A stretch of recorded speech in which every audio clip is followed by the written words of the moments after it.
amado e querido, nós queremos te ouvir, Pai. Não viemos aqui para ver homens, não viemos aqui, Senhor, simplesmente porque temos que pregar. Nós viemos aqui com o nosso coração aberto para o Senhor falar, para o Senhor ministrar, para o Senhor nos ensinar, exortar, desafiar, Pai. Tudo aquilo que, Senhor, que sair do teu filho, Pai, saia com autoridade, com poder, porque o Senhor já falou com ele, porque o Senhor já ministrou ao coração dele, mas que entre nos nossos corações, Pai, e cause realmente divisão. O ontem é passado, o amanhã é futuro, e nós queremos, Pai, ser desafiados para sermos cada vez mais parecidos com o Senhor, a tua imagem e semelhança. Vem, doce Espírito, prepara o solo do nosso coração para receber a tua palavra e que possa produzir vida e vida em abundância. Nós te agradecemos em nome de Jesus. Amém. Obrigado. Muito bom dia. A função do Espírito Santo de Deus é nos convencer da justiça, do erro, do pecado. E ele faz isso para aquele que já é crente, então, portanto, já está habitando em nós o Espírito Santo, e aquele que ainda não é crente, mas é o mesmo Espírito Santo que Jesus chamou de Consolador, que nos convence da justiça, do erro e do pecado. Essa palavra, o Espírito Santo que Jesus chamou de Consolador, no original é Paracletos. E lá no livro de 1 João, quando ele se refere ao advogado que nos defende, ele usa a mesma palavra Paracletos. Portanto, o Espírito Santo de Deus é aquele que nos convence, mas também é aquele que nos advoga. Por que eu estou falando isso? Eu, quando preparo uma mensagem, cada pregador deve ter um processo, um sistema. Eu trago aqui umas folhinhas apenas como um roteiro, e muitas vezes eu saio do roteiro porque o Espírito Santo de Deus nos mostra uma outra direção ao longo do tempo que nós estamos aqui glorificando ao Senhor. Isso às vezes acontece por causa de uma pregação como hoje aconteceu, que eu ouvi antes, que tem o título, que foi pregada pelo pastor Getúlio, que tem o título A Verdade sobre a Mentira, ou quando você louvando a Deus, e eu não sei quais são os hinos que vão ser ministrados aqui hoje, e o Espírito Santo de Deus fala com você, e um desses hinos eu pedi para a Ana falar com o pessoal do louvor, que no final nós vamos cantar, por causa disso que eu vou falar, e cada um de nós tem, portanto, uma forma de preparar a mensagem. Essa semana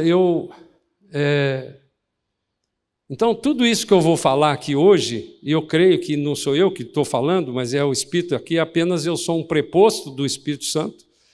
Estou aqui como uma voz profética para falar, então você presta muita atenção do que a palavra de Deus é aquela que nos convence. E é o maior desafio que eu vejo para a igreja contemporânea, a igreja que nós estamos vivendo nessa época, o maior desafio é você falar sobre o pecado. Os pregadores têm fugido desse tema do pecado. O pecado, a palavra de Deus diz que pecado é errar o alvo. Então, o maior desafio que eu vejo é você falar do pecado, porque Deus começa falando primeiro com você, que está falando. Eu sou um pecador como vocês. Então, é muito importante aquilo que eu estou falando, porque isso, em primeiro lugar, Deus tem que falar comigo para me convencer daquilo que eu vou pregar.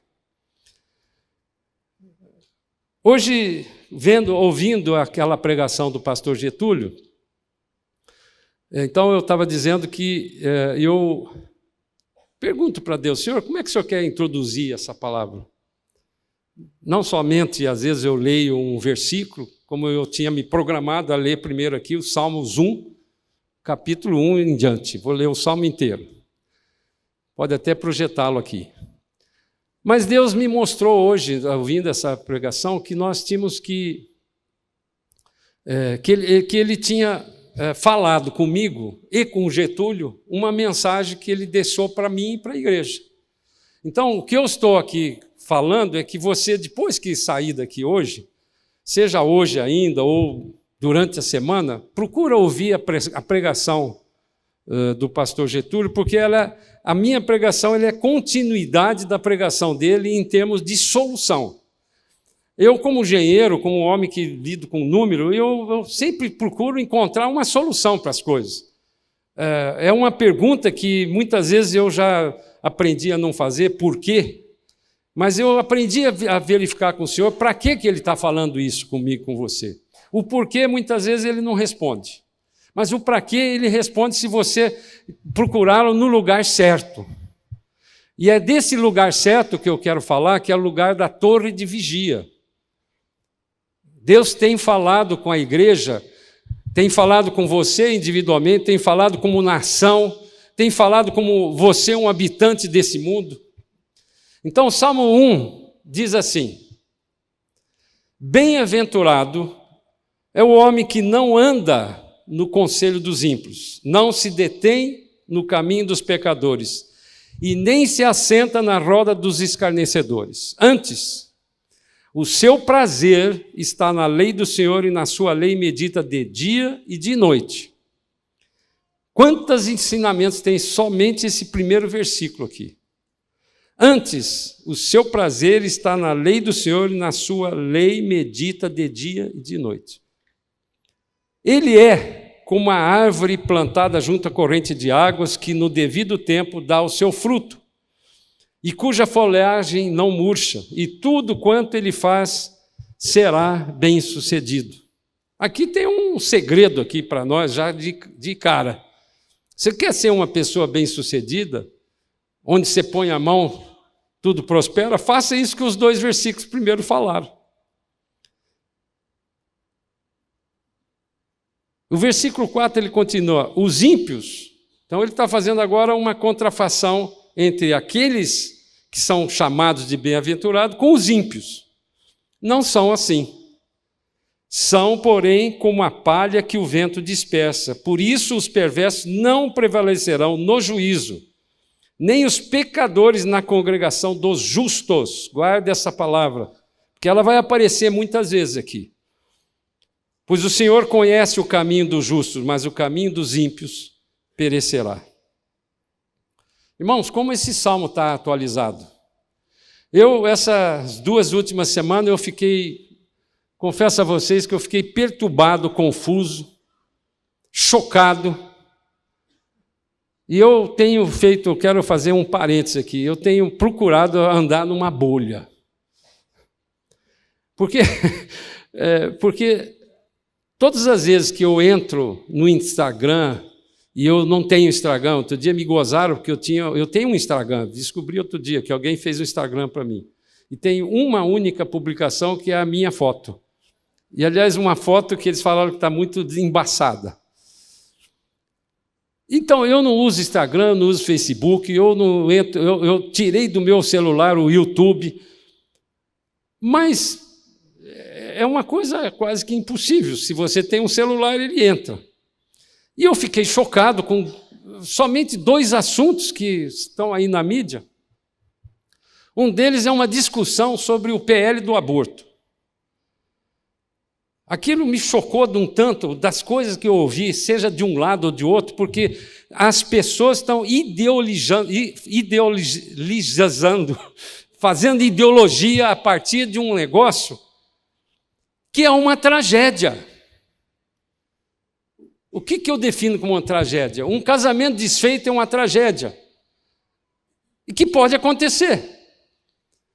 Tem 3 elementos no meio do aborto, eles estão simplesmente excluindo um deles. Tem o estuprador, tem a vítima, que é a mulher, e tem uma criança que foi concebida. Simplesmente alguém chamou, não vou nem falar quem é, porque eu tenho medo de ser preso, alguém chamou que a criança é um monstro.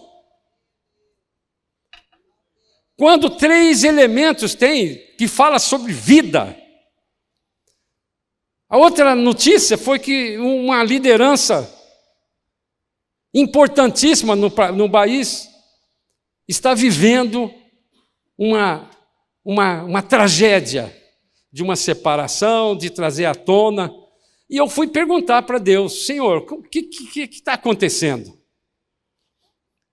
E Deus me mostrou, irmãos, que esta é uma estratégia que Ele tem, de trazer à tona tudo aquilo que está escondido.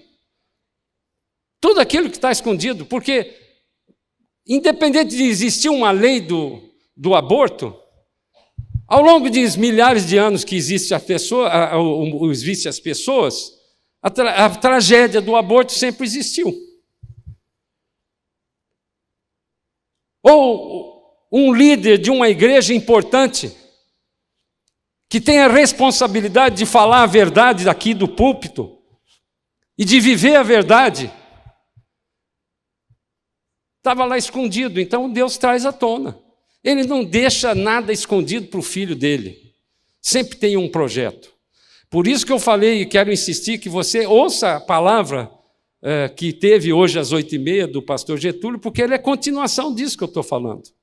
O salmista aqui usa 3 situações para o homem bem-aventurado. E se eu e você que estamos falando aqui, nós temos que almejar ser chamado de bem-aventurado. Ele não anda no conselho dos ímpios. E muitos crentes, infelizmente, têm andado no conselho dos ímpios, usando a própria ferramenta da internet. Ele não se detém no caminho dos pecadores. E aquele que é o pecador, definido pela palavra de Deus, é aquele que erra o alvo. E ele nem se assenta na roda dos escarnecedores. Ou seja, nessa movimentação de andar, de se deter, de assentar, você traz 3 bênçãos, você traz as bênçãos. Ele é como a árvore plantada junto à corrente das águas, que no devido tempo dá o seu fruto e cuja folhagem não murcha. E tudo quanto ele faz será bem-sucedido. Mas isso é uma coisa desta geração? Não. Sempre existiam momentos como esse que nós estamos passando. E o que Deus me revelou aqui nessa palavra, irmãos, que eu quero deixar para vocês, que é uma palavra dura que Ele falou para mim, é que Ele conhece o tempo. O kairós de Deus é Ele que faz. Quando Ele avisou que nos últimos tempos iria acontecer isso, que nós estamos vendo, Ele já sabia que como é que Ele dá o escape para mim e para você. Então, eu como engenheiro, antes até de ser pastor, eu como engenheiro, pergunto para Deus, como é que eu resolvo esse assunto desse momento que nós estamos vivendo? Eu nasci nessa geração e eu vou ser arrebatado nessa geração. Então eu quero saber de Deus claramente, e estou querendo transmitir isso para você, porque o Espírito Santo de Deus é que está falando, como é que você resolve isso? Não adianta você ir para a internet ou ir para o Google e procurar uma solução. Porque a solução está aqui na palavra de Deus, feita de livro, de leitura, para você pegar um lápis, escrever e marcar aqui o que é que Deus quer falar comigo, com você. Abacuque viveu numa época muito semelhante a essa que nós estamos vivendo. E ele fez isso que muitos de nós estamos fazendo, irmãos. Abacuque 1, no versículo 2 em diante, ele diz assim, até quando, Senhor? Olha como isso é atual. Até quando, Senhor, clamarei? E tu não me escutarás. Gritar-te-ei violência, e não salvarás. Quero lembrar que Abacuque era um profeta, e o profeta é aquele que é a voz de Deus, ele ouve a voz de Deus, ele proclama para o povo. E ele estava indignado porque ele não estava ouvindo nada do Senhor, o Senhor estava mudo numa situação como esta, em que nós estamos vivendo semelhante a esta. Por que me mostra a iniquidade e me faz ver a opressão? Pois a destruição e a violência estão diante de mim. Há contendas e o litígio se suscita. Por esta causa a lei se afrouxa e a justiça nunca se manifesta, porque o perverso cerca o justo e a justiça é torcida. Irmãos, eu quero repetir, isso é muito atual. Nós estamos vivendo isso no Brasil. Nós estamos vivendo isso nos Estados Unidos, nós estamos vivendo isso na Europa, nós estamos vivendo isso no mundo. Nós estamos vivendo tempos tenebrosos, como a palavra de Deus diz através de Paulo, que profetizou para esses últimos tempos. Eu vou repetir um trecho que tem sido lido quase que constantemente pelas igrejas. No capítulo 3 de 2 Timóteo, no versículo 1, diz assim: sabe, porém, isto, nos últimos dias sobrevirão tempos difíceis, pois os homens serão egoístas, avarentos, jactanciosos, arrogantes, blasfemadores, desobedientes aos pais, ingratos, irreverentes, desafeiçoados, implacáveis, caluniadores, sem domínio de si, cruéis, inimigos do bem, traidores, atrevidos, enfatuados, mais amigos dos prazeres do que os amigos de Deus, tendo forma de piedade. Presta atenção nesse último versículo aqui. Tendo forma de piedade, negando-lhe, entretanto, o poder. Foge também destes. Eu, como pastor, estou chocado, irmãos.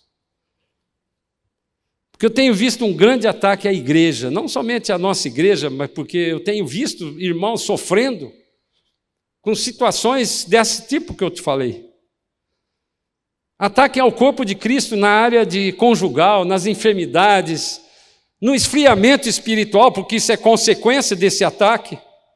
Nos relacionamentos tóxicos. O que é um relacionamento tóxico? A internet, para mim, é um relacionamento tóxico. Toda vez que eu abro a internet, em vez de ser abençoado, eu tenho uma toxicidade tão grande que me faz mal. Então, por isso que eu falei, eu estou usando a entrar dentro de uma bolha. Porque sem eu procurar, já tá difícil a vida. E aí essa toxicidade, ela provoca no meio da família, no meio das pessoas, no meio dos amigos, divisão. Que é o que o Espírito Santo de Deus está mostrando para mim e para você. Porque você começa a colocar uma ideologia em cima de uma discussão filosófica, por exemplo, sobre o PL do aborto, tinha que ser uma coisa mais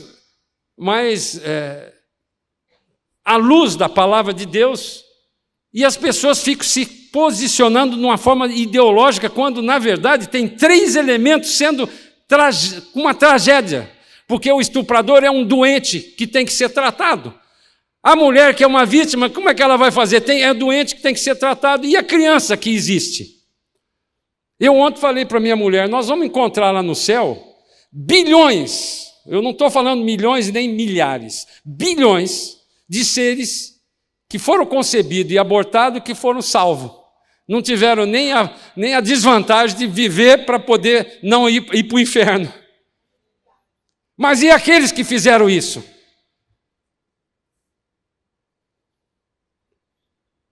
Irmãos, profeta Abacuque, que estava buscando de Deus uma resposta, como eu e você, como profetas que somos, porque a palavra de Deus diz que ele não faz nada sem se revelar aos profetas. Mas é porque que Deus não está falando então comigo, com você em certos momentos? Tem uma explicação bíblica que Deus está falando aqui comigo, com você, e que você vai saber hoje qual é a chave para abrir isso. No versículo 13, Abacuque falava assim: tu és tão puro de olhos que não podes ver o mal e a opressão e não podes contemplar. Por que, pois, toleras os que procedem perfidamente e te calas quando o perverso demora aquele que é mais justo do que ele? Ao longo de toda a minha vida de crente, quantas vezes eu ouvi assim: por que Deus não presta atenção nessas tragédias que estão acontecendo? Quantas pessoas falam isso? E quem estava falando aqui era um profeta, que tinha a obrigação de ouvir a voz de Deus, mas ele continuava mudo. E aí o que ele fez? Ele fez o que eu e você temos que fazer em momentos difíceis como esse. No versículo 1 do capítulo 2, ele falou assim: ele entendeu e descobriu o princípio e a revelação que Deus deu para ele. Por-me-ei na minha torre de vigia, colocar-me-ei sobre a fortaleza e vigiarei para ver o que Deus me dirá e que resposta eu terei à minha queixa. Muitos de nós, como crentes, ao invés de buscar na torre de vigia o lugar que é de Deus, que é a fortaleza de Deus, e vigiar, tem buscado em outros lugares, menos esse, a solução para os seus problemas individualmente, como família e como igreja e como cidadão do mundo que vai ser arrebatado um dia. Esse é o princípio. Buscar as respostas dos planos de Deus para o seu povo nesse tempo que nós vivemos, irmãos. Muitos de nós temos sido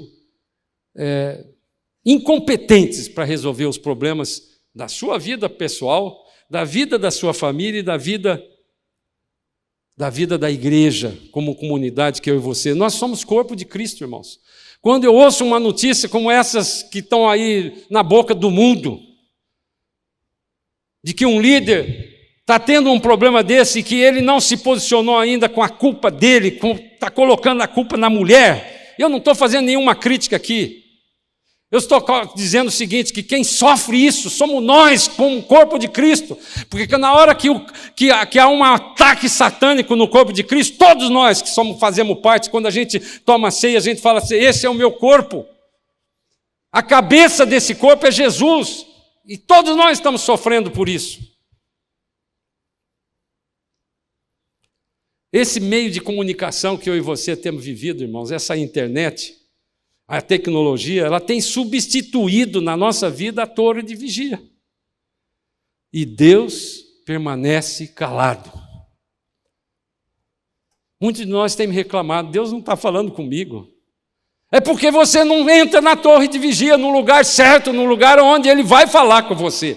E quando Abacuque entendeu isso, ele teve a resposta de Deus. Marcos 14, 37, antes de eu chegar de novo na solução de Abacuque, eu vou terminar daqui a pouco. Diz assim, voltando, se referindo a Jesus no final do período que ele estava aqui como homem, trazendo para nós a evidência de tudo aquilo que ele queria ensinar, ele diz assim, voltando-se achando-os dormindo, quer dizer, ele pediu para eles orarem. Vão orar, fica aí num lugar enquanto eu estou falando com Deus aqui. Ele encontrou dormindo e disse a Pedro, Simão, tu dormes? Não pudeste vigiar nem uma hora? Deus está falando comigo, com você. Você está dormindo? Não pode vigiar nem uma hora. Vigiar e orar é para que não entreis em tentação. O Espírito, na verdade, está pronto. Irmãos, eu e você já somos salvos. Temos o penhor da salvação registrado em nós. Seja o que acontecer, vai ser salvo, porque Ele é que está, Ele que é o penhor da nossa garantia. Mas, na verdade, a carne é fraca. Foi o homem Jesus que falou isso, não foi o Deus que falou. O homem Jesus falou assim, vocês precisam vigiar. Quantas vezes Jesus orava vigiando? Porque ele sabia que uma parte da carne dele, que era vinda da mulher, que é de pecado, que veio do pecado, ele só não nasceu com pecado porque o Espírito Santo de Deus é que concebeu. Mas havia uma parte da carne daquele homem Jesus que era proveniente da mulher. E, portanto, ele sabia que a carne dele não era carne minha e sua só, não. A carne dele era fraca. E por isso, Jesus é o exemplo para mim e para você. Ele orava incessantemente quando ele precisava de alguma coisa. Ele passou um período muito grande sendo tentado por Satanás naquele tempo no deserto, e quando ele desceu de lá, ele já saiu escolhendo as pessoas. E vocês acham que ele escolheu Judas sem saber que Judas era um traidor e ladrão? Não, porque ele sabia que fazia parte do plano de Deus de redenção de toda a humanidade ter um traidor. Ele sabia tudo. Paulo nos ensinou como fazer isso, como vigiar e agir. Capítulo 5 do livro de Efésios, no versículo 11, ele diz assim, presta atenção de como Paulo fala muito direto para a gente, muitas vezes. Não sejais cúmplices das obras infrutíferas das trevas. Muito crente tem sido cúmplice desta obra infrutífera, usando toda essa malignidade que está na internet. Antes, porém, reprovai-as. Porque os que com ele fazem em oculto, só o referir é vergonha. Então presta atenção, porque muitas vezes você pensa que você é um baluarte da verdade quando você está sendo manipulado por esse espírito maligno. É isso que eu quero que você veja na palavra que o pastor Getúlio pregou hoje. Mas todas as coisas, quando reprovadas pela luz, se tornam manifestas. Irmãos, isso é um princípio que Deus está fazendo com a igreja, está fazendo com o mundo todo. Porque ele tem que depurar o que vai acontecer antes do arrebatamento. Quando Deus prometeu que ele iria derramar do seu espírito no final dos tempos, ele sabia que no final dos tempos nós estaríamos vivendo exatamente a situação que nós estamos vivendo hoje. Então, como que ele concilia essas duas promessas? Como que Deus concilia essas duas promessas? Trazendo à tona aquilo que é mentira para que você creia na verdade. A verdade que não é a verdade que eu estou falando, mas é a verdade da palavra de Deus. Então, ele faz, esse é um princípio. Quando reprovadas pela luz, se tornam manifestas. Porque tudo que se manifesta é luz. Pelo que diz, desperta, ó tu que dormes. Levanta-te entre os mortos e Cristo te iluminará. Essa é a fonte, irmãos. É Cristo. Qual que é o modelo que eu e você, como homem, como crente, devemos ter? Cristo. Portanto, vede prudentemente como andais, e não como necios, e sim como sábios, remindo o tempo, porque os dias são maus. Você acha que Cristo, em qualquer um desses dois assuntos que eu falei hoje, só para ficar nesses dois assuntos, você acha que Cristo iria mandar a mulher, a partir de 22ª semana, fazer um aborto? Se Ele é o Criador da vida? Eu vou repetir essas palavras. Todas as coisas, quando reprovadas pela luz, se tornam manifestas, porque tudo que se manifesta é luz. Tem uma passagem muito interessante que Paulo fala, e ele, quando escreveu isso para os Coríntios, ele estava se lembrando o modelo que era naquele tempo. Os gregos que dominaram o mundo, depois dos romanos, os gregos tinha uma forma muito interessante e praticamente o dinheiro foi cunhado a partir dos gregos. O dinheiro como moeda. Então eles pegavam uma moeda feita de cobre, por exemplo, e eles moldavam, derretiam o cobre, moldavam assim uma moedinha e pesava aquela moeda, seja de cobre, de prata ou de ouro. E esse peso determinava qual que era o valor delas. Vamos dizer que seja 100 centavos de cobre, 200 de prata, 300 de ouro. Então, quando uma pessoa recebia uma moeda, ela tinha que ter certeza que aquela moeda pesava, 10 gramas. Então, 10 gramas de cobre valia tanto, 10 gramas de prata valia tanto e 10 de ouro assim. Olha como Paulo escreveu dentro desse contexto que eu introduzi aqui para vocês. Capítulo 11 de 1 Coríntios, versículo 18, ele diz assim: porque antes de tudo eu estou informado a haver divisões entre vós. Esse trecho é o trecho quando você fala da ceia. Então, na igreja de Corinto, que tinha todos os dons de maravilhas, de tudo, mas era uma igreja bem confusa, como tem sido muitas das igrejas confusas que nós temos visto aqui hoje no mundo. Porque, antes de tudo, eu estou informado a haver divisões entre vós, e essa palavra divisão, ela é cisma. Ontem mesmo eu vi uma notícia de que 10 freiras lá da Igreja Católica foram excomungadas por motivo de cisma, de divisões. E vós, quando estão aqui, antes de tudo, estou informado a haver divisões entre vós, quando? Quando vos reunir na igreja. E eu, em parte, eu creio. Porque até mesmo importa que haja partidos entre vós, para que também os aprovados se tornem conhecidos no vosso meio. E essa palavra aprovada, quem que é essa palavra aprovada? Os gregos, eles inventavam palavra específica para isso. Lembra aquela palavrinha que eu gosto tanto? E você, como crente, devia gostar mais ainda, que é o tal do ecletos. Ecletos é aquele que você foi escolhido por Deus para ser especificamente abençoado. Eles inventaram uma palavra que aqui foi traduzida como aprovados, que é dokimos. Dokimos era chamado aqueles que não faziam, quando entregavam uma moeda de cobre, ou de prata, ou de ouro, ele não fazia aquilo que os que não eram dóquimos faziam. O que os que não eram dóquimos faziam? Eles pegavam uma dessas tesouras que corta metal e tiravam uns pedacinhos da moeda e depois lixava elas de volta e diminuía o peso da moeda. E ia juntando aquele restinho de cobre, de prata ou de ouro e faziam, cunhavam novas moedas, falsificando, portanto, essas novas moedas. Então, essas pessoas entregavam uma moeda que era adulterada. Deixa que o Espírito Santo está falando com você. Ele está falando com você hoje. Ele pegava uma moeda que era adulterada e pegava uma outra moeda que era sobra daquele pedaço que ele roubou e fazia uma outra. Então, para quem recebia isso, ele nunca ia pesar para saber. Então, aqueles que não faziam isso, que pegavam as moedas e distribuíam a moeda exatamente como foram cunhadas oficialmente, eram chamados de dóquimos. É isso que o versículo 19 está dizendo, porque até mesmo importa que haja partido entre vós, para que também os aprovados se tornem conhecidos no vosso meio. Então, irmãos, se você individualmente, ou você como família, ou você como igreja, não estranhe aquilo que está acontecendo na sua vida, ou na vida do seu casamento, ou na vida da sua igreja.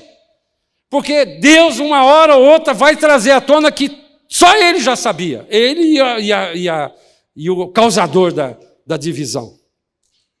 Esse é o modo de agir de Deus. Ele traz à tona as mentiras e os pecados ocultos. Mas então como é que nós podemos mudar essa situação? Da minha vida pessoal, da vida da minha família, da vida da minha igreja, da igreja que eu comungo. Como é que eu posso fazer isso? O Abacuque descobriu isso. Você tem que ficar no lugar da torre de vigia. O que é a torre de vigia? O que é eu não sei se o Getúlio está aqui ainda. Está lá. O militar sabe exatamente. Eu fiz tiro de guerra, eu fiz CPOR e tiro de guerra. Então, eu não fiz exército o dia inteiro, como o Getúlio foi, até recentemente. Mas a torre de vigia é onde você tem que vigiar. É um lugar mais alto, em que você tem que ficar lá como arauto, como atalaia. Eu e você somos atalaias de Deus, irmãos. Aquilo que Deus está falando através do seu Espírito para cada um de nós, você tem que dizer. Dizer para quem? Você está numa fortaleza, tem gente dentro da fortaleza e tem gente fora. E se eu estou numa torre de vigia, eu estou olhando muito mais longe do que aqueles que estão lá no chão, seja dentro da fortaleza ou seja fora da fortaleza. Então, é um lugar que você se coloca para olhar mais longe, para discernir uma distância muito maior do que aqueles que estão lá numa posição de 12, 15, 20 metros abaixo. A torre de vigia é um lugar dos arautos. E o que é arauto? É mensageiro, é pregoeiro, é proclamador, é porta-voz. É isso que a igreja, como corpo de Cristo, tem que fazer nesse momento atual. Para aqueles que estão dentro da fortaleza, eu repito, aqueles que estão fora. Eu volto a dizer, o Espírito Santo de Deus é aquele que nos convence, seja aquele que já tem o Espírito Santo de Deus como salvo, como aquele que está lá fora. A torre de vigia é o lugar onde nos permitimos prepararmos para vencer o ataque do inimigo. Eu não posso ficar como crente em Cristo Jesus, vendo toda essa confusão que está acontecendo e eu ficar quieto, sem perguntar para Deus qual que é a sua estratégia. E meus irmãos, nós somos, a igreja é a solução para o mundo, e sempre foi. E onde está a igreja? Está quieta, parada, esperando que os deputados ou os senadores tomem uma providência, ou esperando que alguém lá da internet que tem 1 milhão de visualizações dê a solução para mim e para você. Nós, como crentes, estamos precisando de obter uma revelação do Senhor, como igreja. Então eu vou voltar aqui para o Abacuque. quando ele entendeu que o lugar que ele tinha que entrar era na torre de vigia, Deus começou a falar com ele. Veja lá no capítulo 2, no versículo 2 do versículo de Abacuque, diz assim: o Senhor me respondeu e disse: escreve a visão, grava sobre as tábuas para que a possa ler até quem passa correndo. Quem inventou o outdoor foi Deus naquele momento. Bota lá num lugar bem grandão assim, para que todo mundo que passar correndo vai ver. Esse é um outdoor daquele tempo. Ninguém está inventando nada, já estava escrito. Pode ser até que o cara que fez a primeira vez, lendo essa passagem, poxa, boa ideia essa de Deus, hein? Porque a visão ainda está para cumprir-se no tempo determinado. O tempo determinado é o kairós de Deus.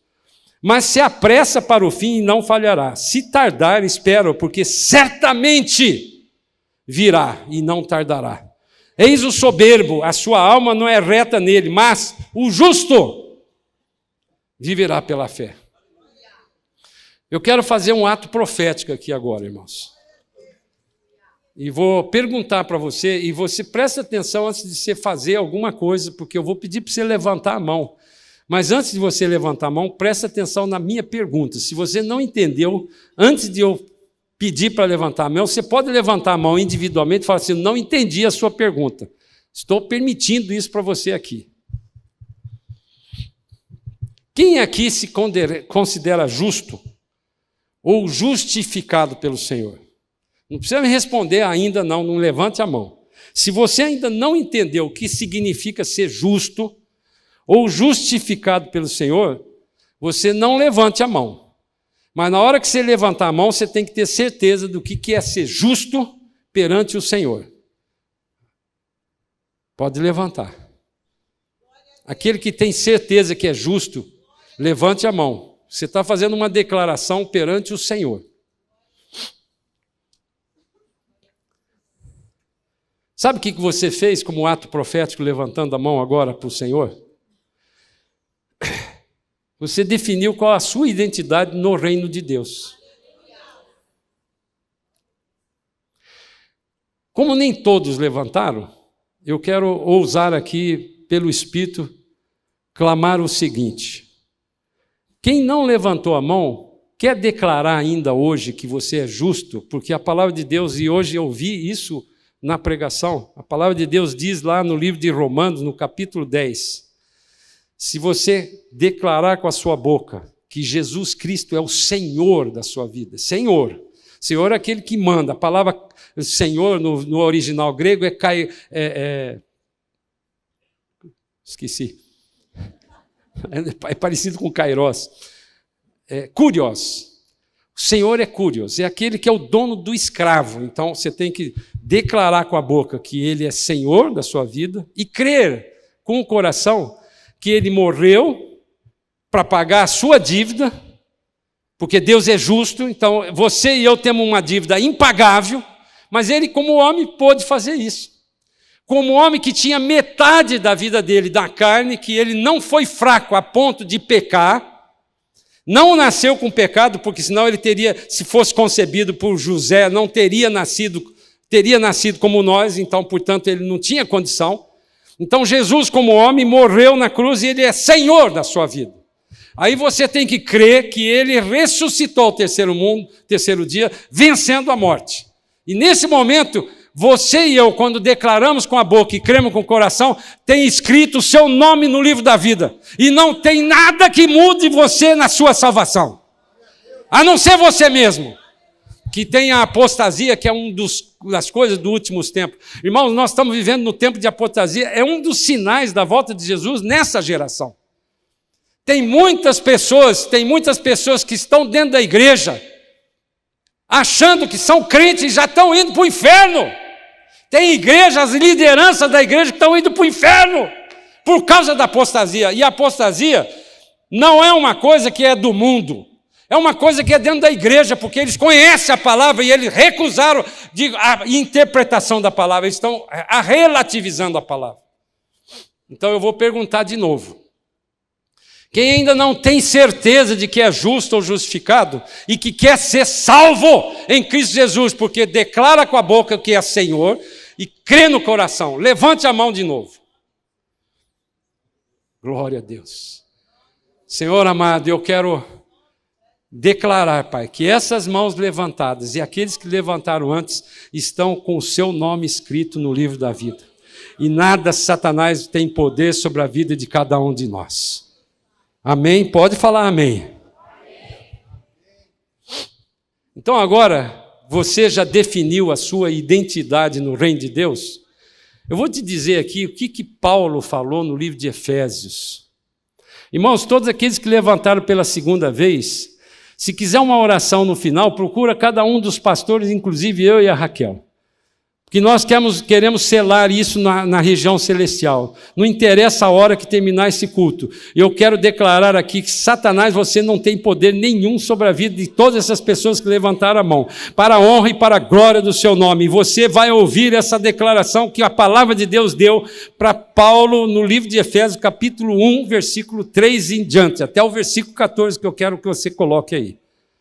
Olha aqui que Paulo fala usando todos os verbos, preste atenção, no passado.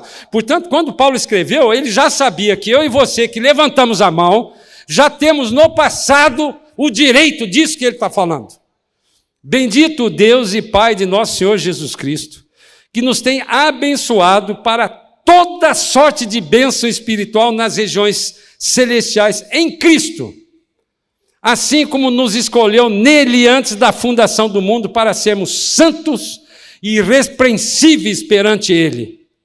E em amor nos predestinou para a adoção dos filhos por meio de Jesus Cristo, segundo o beneplácito da sua vontade, para louvor da glória da sua graça, que ele nos concedeu gratuitamente no amado que é Jesus.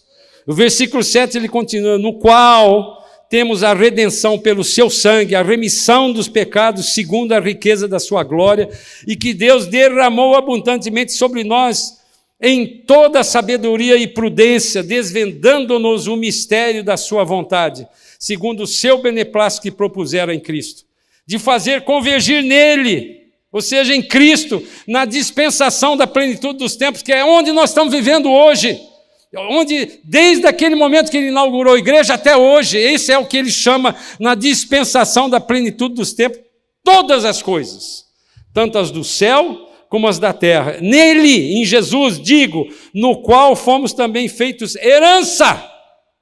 Irmãos, nós somos herança, predestinados segundo o propósito daquele que faz todas as coisas, conforme o conselho da sua vontade, a fim de sermos para louvor da sua glória, nós, os que de antemão esperamos em Cristo. E o 13 ele continua, em quem? Em Cristo, também vós, depois que ouviste a palavra da verdade, o evangelho da vossa salvação, que é o que eu falei aqui agora, tendo nele também crido, fosse selados com o Santo Espírito da promessa, o qual é o penhor da nossa herança, até ao resgate da sua propriedade, em louvor da sua glória. Basta uma salva de palmas para o Senhor. Glória a Deus. Aleluia. Obrigado, Senhor. Obrigado, Jesus.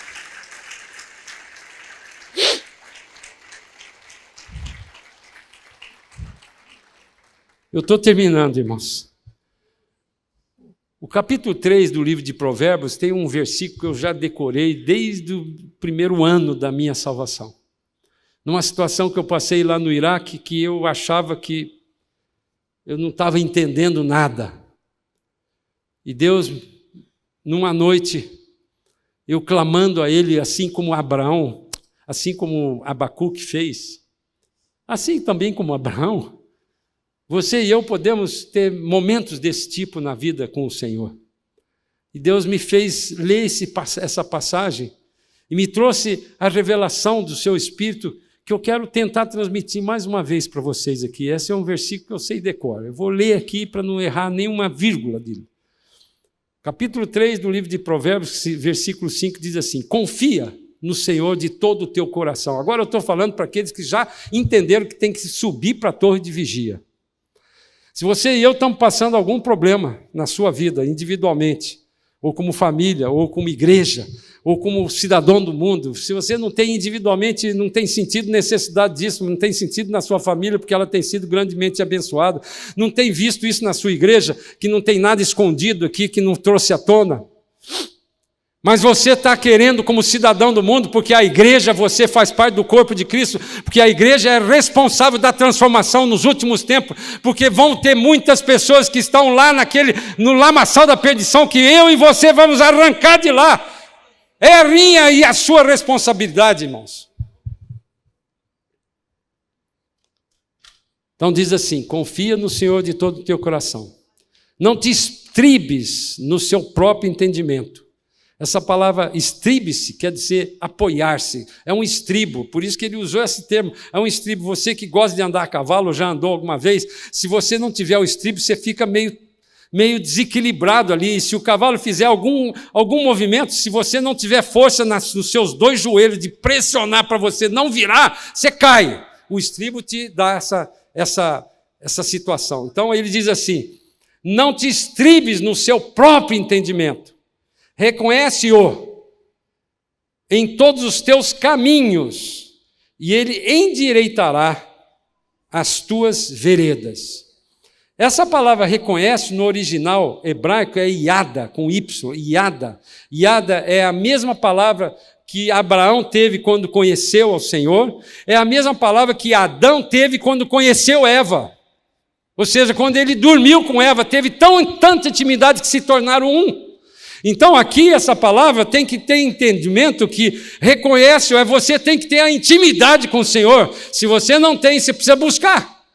Se você não tem absoluta certeza para confiar nele, você não pode reconhecê-lo.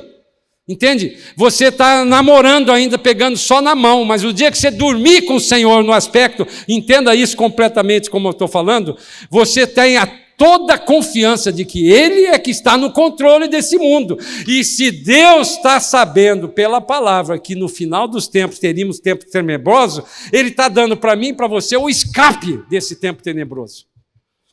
Todas as passagens bíblicas que você encontrar em que o povo de Israel viveu tempos tenebrosos como esse que Abacuque estava vivendo naquele momento, Deus deu um escape. E você acha que Deus não sabe o que Ele ia fazer nos últimos tempos? Ele sabe sim, irmãos, porque Ele é que está controlando tudo. Então, essa palavra que reconhece em todos os seus caminhos, o caminho aqui é traduzido diferente, a palavra original diferente das veredas. Caminho e vereda no português é a mesma coisa. Só que no caminho aqui no original hebraico é jornada, caminho no aspecto de uma jornada. Eu estou andando na minha jornada de vida, eu estou vivendo ao longo de quase 76 anos aqui, eu estou tendo um caminho. Então, ao longo da minha vida, da minha jornada, eu estou andando nesse caminho, mas Ele endireitará. Endireitar é tornar suave no original aqui, é tornar reto, liderar, dirigir, guiar as tuas veredas, e a vereda é uma trilha, é um caminho específico seu. Vou repetir esse conceito.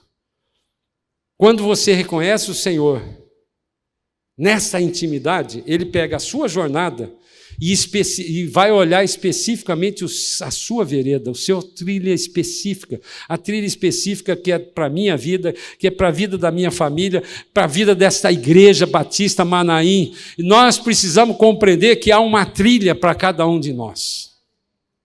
Mas ele começa dizendo, se você confiar, ele endireita completamente, torna suave, torna reto. Você, nessa jornada, você passa a andar sabendo que tem essas coisas, mas Ele vai liderar, Ele vai dirigir, Ele vai guiar. E, finalmente, em função disso, olha o que aconteceu com Abacuque. Ele começou no capítulo 1 clamando, reclamando, falando. Você não presta atenção no que eu estou falando, e Deus continuava mudo. Mas o dia que ele entendeu a revelação, essa revelação, quem foi que deu para ele? Foi o Espírito. Em nenhum lugar nesse trecho de Abacuque fala de como ele percebeu que ele tinha que subir na torre de vigia. Mas no momento que ele subiu, que ele entendeu essa revelação, olha como foi olha que oração poética que ele fez. Ainda que a figueira não floresça, nem haja fruto no vide, o produto da oliveira minta, e os campos não produzam mantimento. As ovelhas sejam arrebatadas do aprisco, e nos currais não haja gado. Todavia, eu me alegro no Senhor. Todavia, eu me alegro no Senhor. Pode dizer isso comigo? Todavia, eu me alegro no Senhor. Exulto no Deus da minha salvação. Aqui não é só uma salvação eterna para a eternidade, não. É uma salvação de tudo. Irmãos, nós estamos precisando de salvação, irmãos. Salvação é libertação daquilo que é cativeiro, seja de dívida, de problema de relacionamento, seja da prisão, seja da palavra, e libertação. Exulto no Deus da minha salvação. O Senhor Deus é a minha fortaleza, e faz os meus pés como os da corça, e me faz andar altaneiramente. Eu quero pedir para o pessoal do louvor cantar aquele hino que fala que eu creio. Nós cantamos hoje. Na hora que como eu disse, na hora que eu estava aqui ouvindo o louvor, Deus falou comigo, cante esse de novo, declare isso com a sua boca depois de ouvir essa palavra. Que essa palavra, somada à palavra que vocês vão ouvir do pastor Getúlio, que aqueles que não tiveram, eu estou vendo aqui que algumas pessoas estiveram no culto das 8h30 e voltaram no culto das 11 horas porque o Espírito Santo de Deus falou para eles. Há uma continuidade que o Espírito Santo de Deus, não foi nem o Getúlio nem eu que pregamos essa mensagem, é o Espírito Santo de Deus que está falando comigo e com você, irmãos.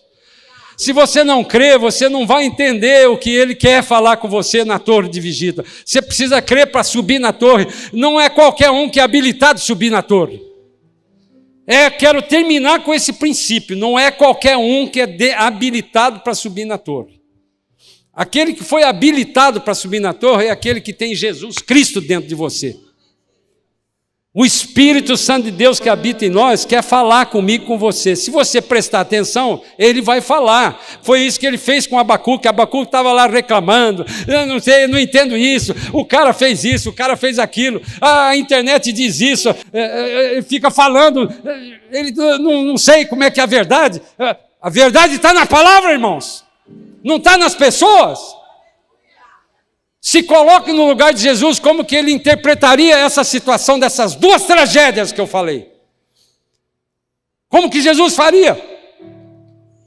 Ele mandaria tirar aquela criança que era objeto legítimo do estupro, que 9 meses depois poderia ser uma criança. Não. Mas eu não estou defendendo ninguém, irmãos. Eu estou defendendo aquilo que Jesus faria. Eu estou tendo coragem de falar daquilo que Jesus faria. Não estou pondo juízo de valor em ninguém. Eu não estou querendo julgar ninguém, porque a palavra de Deus me impede de eu julgar alguém. Mas eu quero saber que solução que o Senhor dá, Pai. Porque tem uma solução. Tem lá uma criança dentro da barriga dessa mulher que foi estuprada. O que eu faço? Não sei. Eu, como pastor, não sei. Se alguém vier perguntar para mim, como alguns perguntaram, não sei. Vai perguntar para o Senhor. Para cada caso tem um caso específico. O que faz com esse estuprador? O que faz com essa coitada que foi estuprada? E muito mais, o que faz com essa criança que não tem nenhuma chance dela se defender? Meter uma agulha dentro da barriga e matar aquela criança é a solução? Jesus faria isso? Se ele é autor da vida, era um espírito vivificante que ele criou, ele concebeu aquilo? Não sei, eu não sei. Eu não sou juiz, irmãos, eu não quero julgar ninguém. Então, quando você cantar essa mensagem aqui que Deus vai falar, eu sei que essa mensagem foi muito dura para mim, e sei que foi dura para vocês também. Mas há um desafio da igreja de falar a verdade e de pregar a verdade sobre o pecado. A igreja é o responsável pela alteração de todas as tragédias deste mundo, irmãos. Sempre foi. Com todos os erros da igreja como corpo de Cristo. Mas a cabeça é Jesus, que é perfeito. Se você olhar para a sua cabeça e sentir dele, como o Espírito Santo de Deus fez comigo hoje, e você está habilitado para subir na torre de vigia. E Deus com certeza vai falar com cada um de nós individualmente naquilo que você precisa. Seja a solução que você precisa. E seja o problema que você tem. É no torre de vigia que você vai encontrar a resposta. Ele vai te dizer o plano dele para aquele momento. Ele vai te dizer aquilo que ele tem para mim e para você. Para a honra e glória do nome de Jesus. Então, quando cantar esse hino aqui, com toda a unção, que essa mulher de Deus deu hoje no primeiro culto, vai falar hoje conosco no segundo também. Amém?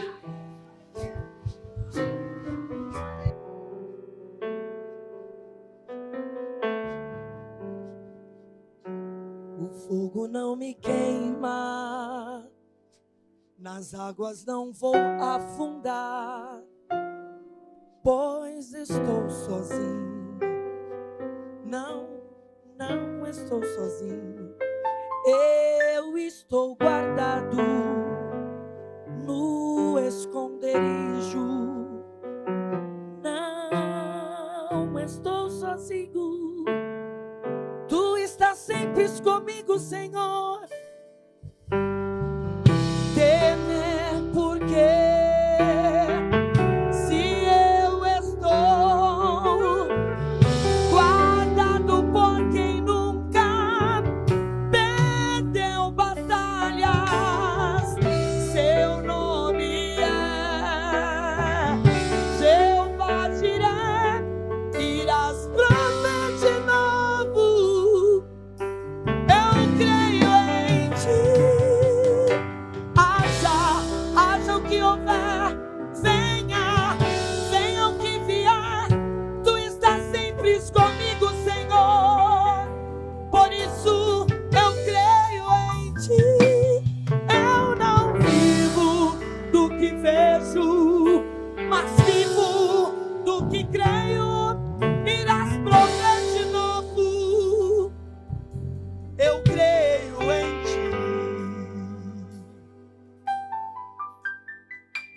somente em ti, no esconderijo, somente em ti estou guardado. Não estou sozinho, não. Tu estás comigo, então por que temer? Então por que temer? Se Então por que eu temer?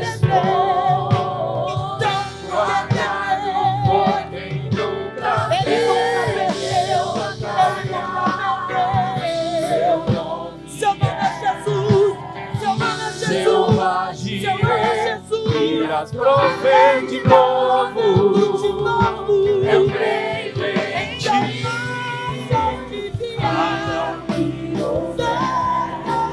Venha o que vier, irás prover de novo, eu creio em ti. Não vivo somente pelo que vejo, mas se creio eu creio em ti. Irás prover de novo, eu creio em ti. Oh, eu creio em ti. Eu somente só creio em ti. E creio na providência de que tu irás fazer as nossas vidas hoje.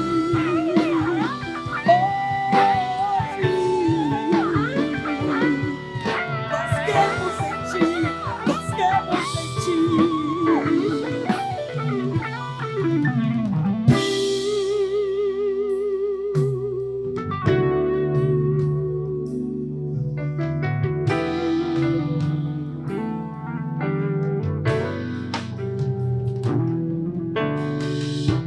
A tempestade e esse vento forte não vão roubar a nossa fé.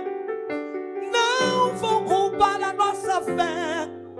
Seja qual for a tua tempestade, seja qual for o vento forte, você não vai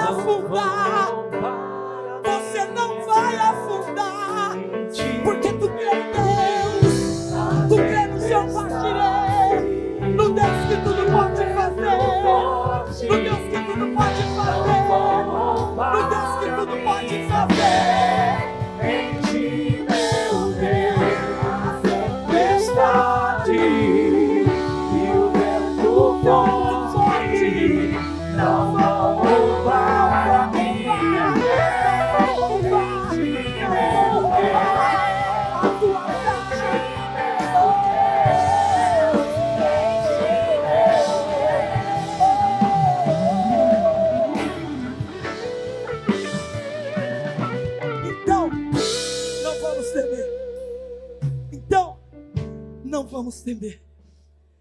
Então, não vamos temer. Então, não vamos temer. Não vamos temer. Porque o Jeová Jireh é aquele que pode fazer. É aquele que pode fazer. Eu creio no que o Deus pode fazer nas nossas vidas. Haja o que venha o que vier, tu irás prover de Tu vais prover de novo a cada dia em minha vida. Na segunda, na terça, na quarta, na quinta, na sexta, pra sempre tu irás prover.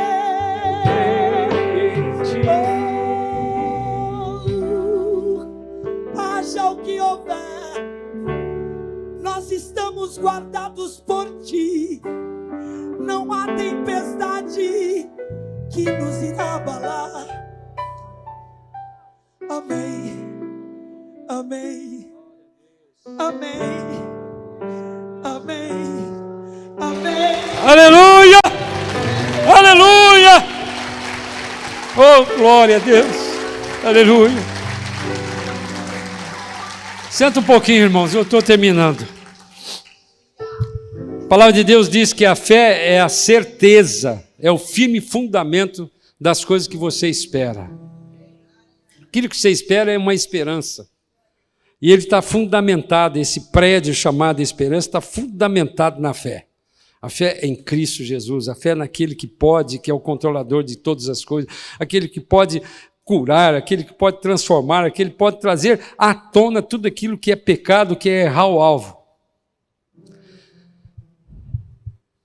Eu quero terminar orando para aqueles que querem entrar na torre de vigia, seja por algum problema individual seu, seja ele qual for o problema. Para Deus, qualquer problema é solúvel. Não tem nenhum problema. Até mesmo um enigma como esse que eu falei hoje do PL do aborto. Qual que é o enigma de uma situação, de uma vida concebida por uma tragédia, por um homem maligno, em cima de uma mulher que é vítima? Há uma tragédia, há um enigma. Tem um enigma muito interessante que Salomão fez, né? Duas mulheres que tinham uma criança envolvida no meio. E ele mandou cortar a criança no meio para dividir com as mulheres. E a mãe falou, não, essa aí pode deixar com ela. Preferiu salvar a filha da criança. Esse é um enigma. Muitas dessas situações estão assim. Qual que é o enigma de um líder que pregou o evangelho, criou uma estrutura enorme e depois ele cai? Que enigma tem nisso? Pastor Getúlio, na pregação dele hoje, deu a saída. Arrependimento. Se não houver arrependimento, ele vai ter a consequência. Só o arrependimento leva você para passar a eternidade com o Senhor. E se você não tomar essa decisão, você vai para o inferno. Só tem essas duas, não tem uma terceira, irmãos. Não tem uma terceira solução. Então, se você tem um problema, seja individual, seja na sua família, seja na sua igreja, no grupo, ou na sua empresa que você trabalha, e que queira entrar na torre de vigia, e quem está habilitado a entrar na torre de vigia, eu repito, é aquele que levantou a mão na primeira e na segunda vez, porque a segunda vez você já está com o seu nome escrito no livro da vida. Depois você pode até orar conosco, mas você já está hoje, porque perante as regiões celestiais, perante Satanás, perante o Senhor, perante os principados e potestades, você já tem o seu nome escrito no livro da vida. Então, quem quiser entrar na torre de vigia para todos esses problemas que você tem, que somente o Espírito sabe, você, eu não sei, fica de pé que eu quero orar com você e vou terminar essa palavra. Pai amado, nós estamos aqui de pé na sua presença, Pai, clamando na torre de vigia para que o seu Espírito, que até agora está mudo, não tem falado conosco, e o Senhor, a partir de agora que nós nos posicionamos perante a sua torre de vigia, o Senhor vai trazer à tona pecados que nós estamos fazendo, que somente o Senhor e eu sabemos. E nós queremos, num primeiro passo, para que nós possamos ouvir do seu Espírito a solução para esse problema. O seu Espírito é aquele que nos convence, que traz à tona aquilo que está escondido. Ele manifesta, assim como o Senhor se manifestou para Abacuque. Pai, eu quero colocar as nossas vidas no seu altar. Estamos na torre de vigia, Pai, que a partir de hoje, depois de nós confessarmos com a boca o nosso arrependimento por esse pecado, que muitas vezes nós temos relativizado, mas quando a gente coloca como gabarito perante a palavra de Deus, o seu Espírito tem falado, isso é errado, isso aí não está certo, o que você está fazendo está contra a palavra de Deus. Senhor, que o Espírito Santo de Deus, que é aquele que nos fala, que nos convence, possa agir a partir de agora, e nós possamos tomar essa atitude, que muitas vezes ela é muito difícil, porque nós temos que abrir mão daquilo que não é prometido pelo plano de Deus. Que o Senhor possa revelar para cada um de nós, Pai. Eu clamo isso, eu clamo em nome de Jesus Cristo. Que o seu Espírito traga à tona aquilo que está lá na mais profundidade do meu ser, para que eu possa confessar e me arrepender. E lá da torre de vigia, eu vou ouvir a voz maravilhosa do Senhor Jesus, mostrando para mim a solução do plano que Ele tem para a minha vida. Que o Senhor possa falar isso conosco, para a honra e para a glória do Seu nome. Em nome de Jesus. Amém. Irmão, você tem uma tarefa hoje que eu quero dar para você. Uma tarefa de você fazer essas duas coisas, ouvir essa mensagem do pastor Getúlio, porque ela é precursora, ela é o preâmbulo dessa palavra que nós ouvimos. E ler o livro de Abacuque agora dentro dessa nova perspectiva, se colocando ali como se fosse o Abacuque. Você individualmente é o profeta de Deus, que está clamando por um tempo que nós estamos vivendo, semelhante àquele, onde Deus revelou, antes de se manifestar, mostrou para ele os pecados que tinha aquela nação. Isso vale para mim e para você. Se você fizer isso, introjetar aquela oração que você fez hoje, eu estou declarando isso para você profeticamente, que você vai sair com a solução como se fosse um outdoor, vai passar na tua cara, mesmo que você não tenha muita percepção das coisas. Deus vai mostrar como se fosse um outdoor. Qualquer mula, como falou a minha mulher hoje, eu e ela somos comparadas a duas mulas, qualquer mula pode entender isso, porque é o Espírito Santo de Deus que fala comigo, com você. E que a graça de Jesus Cristo, e que o amor de Deus, e que as consolações e a comunhão do Espírito Santo de Deus esteja com cada um de nós hoje e para sempre. Amém. Vão na paz. Boa semana para vocês.